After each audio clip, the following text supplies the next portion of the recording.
بسم الله الرحمن الرحيم۔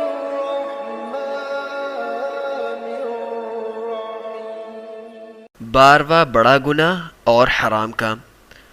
منافقوں اور فاسقوں سے محفل بازی کرنا۔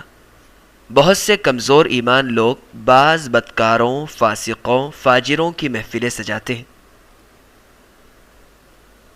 بلکہ بعض اوقات تو اللہ تعالیٰ کی شریعت پر طنز و تنقید کرنے والے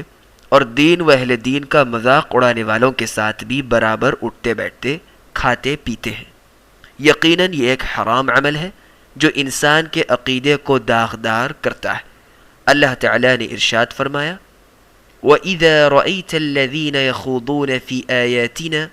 فَأَعْرِضْ عَنْهُمْ حَتَّى يَخُوضُوا فِي حَدِيثٍ غَيْرِهِ وَإِمَّا يُنْسِيَنَّكَ الشَّيْطَانُ فَلَا تَقْعُدْ بَعْدَ الذِّكْرَى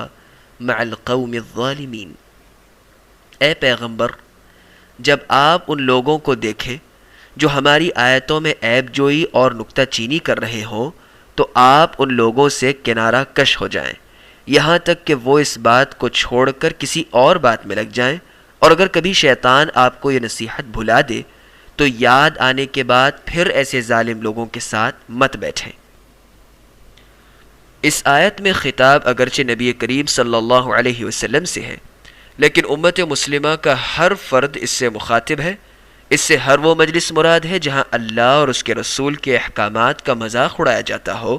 دینداروں پر آوازیں کسے جاتے ہوں، یا بدعتیوں مشرکوں کی محفلیں مراد ہیں جہاں بدعتی لوگ اپنی نفسانی خواہشات کے پیچھے لگ کر آیات الہی کو توڑ مروڑ کر پیش کر رہے ہوں۔ اگر کوئی شخص ان بدعتیوں کو ان حرکات سے باز نہیں رکھ سکتا تو کم از کم ان سے میل جول بھی تو نہ رکھے اور نہ ان کی محفلوں میں جائے، اور خاص طور پر وہ شخص جو دینی علم سے ناواقف ہو، اس کے حق میں یہ حکم زیادہ تاکیدی ہے تاکہ کہیں وہ اہل بدعت کے گمراہ کن شبہات اور فاسد تعویلات سے متاثر ہو کر دین حق سے ہاتھ نہ دھو بیٹھے۔ ہاں، اگر وہ صاحب علم ہو اور کلمۃ الحق بلند کرنے نیز اہل بدعت کے باطل شبہات کا رد کرنے کی نیت سے شرکت کرے تو جائز ہے، بصورت دیگر سخت گناہ اور عذاب الہی کا باعث ہے۔ مذکورہ بالا حالت میں ان کے ساتھ اٹھنا بیٹھنا اور میل جول رکھنا کسی صورت جائز نہیں، چاہے وہ کس قدر زیادہ گہرے اور قریبی رشتہ دار ہی کیوں نہ ہو، ان کا قبیلہ و خاندان کس قدر مہربان خوش مزاج ہی کیوں نہ ہو، اور ان کی زبانیں چاہے کس قدر میٹھی اور شیرین کیوں نہ ہو،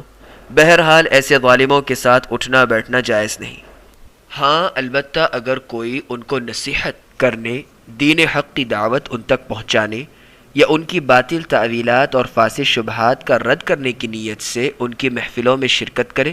تب اس میں کوئی حرج نہیں، لیکن وہاں جا کر حق بات سے بالکل خاموشی اختیار کرنا بلکہ اس کے برعکس اپنی خوشی اور رضامندی کا اظہار کسی صورت درست نہیں۔ اللہ نے ارشاد فرمایا: فَإِن تَرْضَوْا عَنْهُمْ فَإِنَّ اللَّهَ لَا يَرْضَى عَنِ الْقَوْمِ الْفَاسِقِينَ۔ سورۃ التوبہ آیت نمبر 96۔ اگر تم ان منافقوں سے راضی بھی ہو جاؤ تو اللہ تعالیٰ تو ایسے شریر بدکار لوگوں سے راضی نہیں ہو سکتا، کیونکہ انہوں نے اطاعت الہی سے فرار کا راستہ اختیار کیا ہے۔ اس میں اشارہ ملتا ہے کہ مسلمانوں کے لیے کسی صورت بھی منافقوں، شریروں، بدکاروں، فاسقوں، فاجروں سے راضی ہونا جائز نہیں، اور نہ ہی ان سے دلی دوستی اور محبت کی پینگیں بڑھانا درست ہے۔